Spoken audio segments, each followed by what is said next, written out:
आज देश के कई कोने में होलिका दहन होता है। होलिका दहन क्यों मनाते हैं?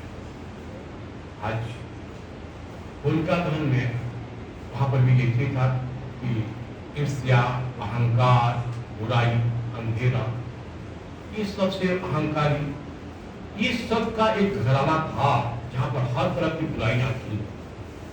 वो राजा थे हिरण्यकश्यप, उनकी पत्नी का नाम था कयाधु मां।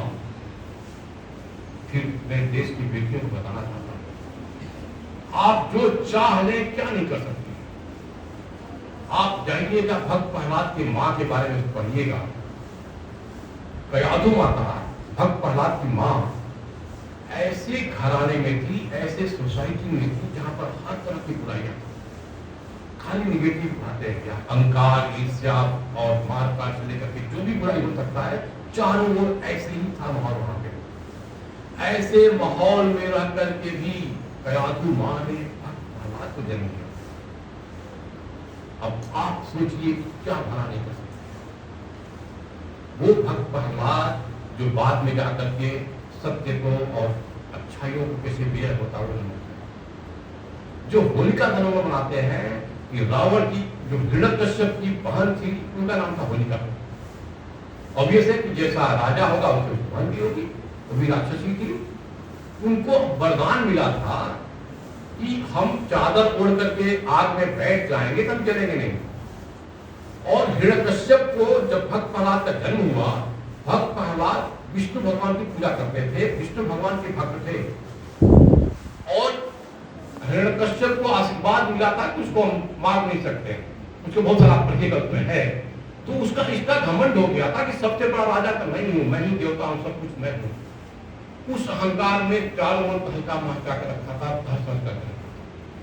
भक्त प्रहलाद को मारना था, हर तरह का प्रताड़ना के पिताजी ने उसको दिया, लेकिन हर बार भक्त प्रहलाद बचते गए। होलिका ने अपने भाई को सुझाव दिया कि मैं चादर लेकर के भक्त प्रहलाद को आग में बैठ जाऊंगी, मैं तो कुछ होगा नहीं मुझको, भक्त प्रहलाद जल जाएगा, प्रहलाद जल जाएगा, बढ़ जाएगा, तो उसको खात्मा करवा। वो होलिका दहन के दिन वो होलिका चादर लेकर के भक्त प्रहलाद को बैठ जाती है, और उसका आंधी तूफान इतना तेज आता है कि वो चादर होलिका से हट के भक्त प्रहलाद के ऊपर आ जाता है, और भक्त प्रहलाद जिंदा बच जाते हैं, होलिका जल जाती है। यानी अहंकार ईर्ष्या का दहन हो जाता है, और भक्त प्रहलाद जो सच्चाई है, अच्छाई है, उसका है। तो आज ये भी सीखिए, ये भी सुनिए कि क्यों मनाया जाता है। हमने प्रकृति से सीखते आया, हम अपने हिस्ट्री से सीखते आए हैं कि क्या अच्छाई है, क्या बुराई है। एक और मैं बताता हूँ देश की बेटियों के लिए कि आप चाहें क्या नहीं कर सकते। देवियां देश की जान बचाएं, युग स्वयं ही बदलता चला जाएगा।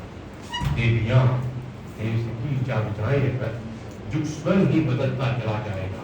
देवियां दिव्य चिंतन जमाएगा, हर मनुष्य देव बनता चला जाएगा। आप चाहेंगे तो हर मनुष्य को देवता बना सकते।